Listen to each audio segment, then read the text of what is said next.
Story time. This is one of the weirdest things that has ever happened to me on an overnight. In fact, it's probably the weirdest thing.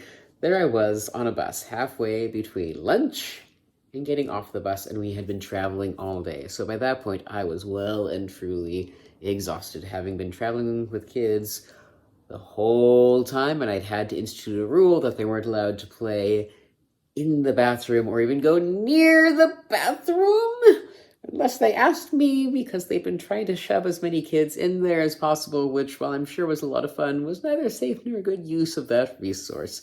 So a kid comes up to me and says, "Hey, can I use the restroom?" And I'm like, "Yes, thank you for checking in. Go right ahead." And then I settle back in to enjoy my book when the kid comes back real soon with a very insistent look on their face. Now, I recognize this look. This is the look of someone who wants to let the adult know that something very important and very urgent has happened. I said, "Yes, my friend." And then the kid said the 5 words that are probably going to be burned onto my brain for the rest of my life whenever I think back to this moment, which is, "Somebody pooped on the floor." I didn't think I heard the kid correctly. I couldn't have, right? So I asked the kid, "Could you please say that again?" Sure enough, I had. "Somebody pooped on the floor." And I was like, "Are you sure it's poop?" They were like, "Oh yeah, definitely was." And I was like, "Let me take a look at it, because what I'm hoping, what I'm thinking, what I'm needing to be true is that one of these tween-aged kids, for whatever bizarre reason that kid logic goes through, had brought some sort of food into the bathroom that had fallen on the floor and that had not been picked up, and that was probably some sort of contraband chocolate." And I opened up the door. And there it was, about the size, about this big, a little bit bigger than my eyeball, just sitting on the floor.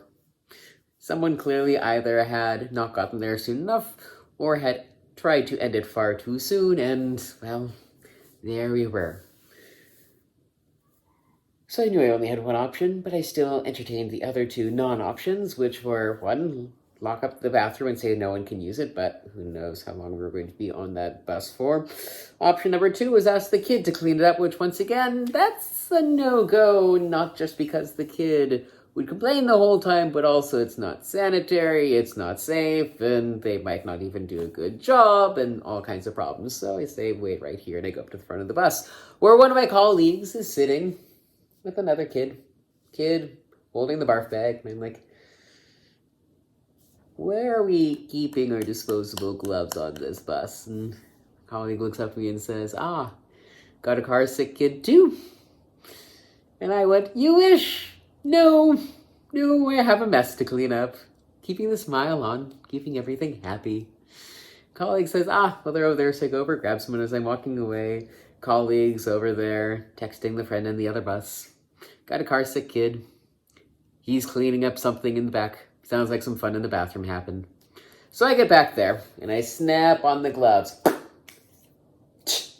Because let's face it, I gotta have fun with this and go in and close the door, because I don't want the kids to see if I happen to throw up or freak out over it. And pull out enough toilet paper, because let's face it, you can never have too much toilet paper for this sort of thing.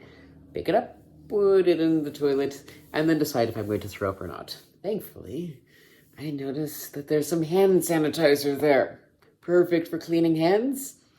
Good enough for cleaning everything else. There are also paper towels. So I grab some paper towels, put on the hand sanitizer, and scrub every single surface of that bathroom as much as I can. Then I put everything where it needs to go, either in the toilet or in the trash can, take off the gloves, all that jazz. And then, and only then, I wash my hands, and then I sanitize my hands, and then I wash my hands, because, and then I open the door and let the child know that it is safe to use the restroom, at which point child lets me know that they no longer have to go. No one had to go for the rest of the trip, apparently, because no one went back there. And that is the story of one of the strangest experiences I have ever had chaperoning an overnight.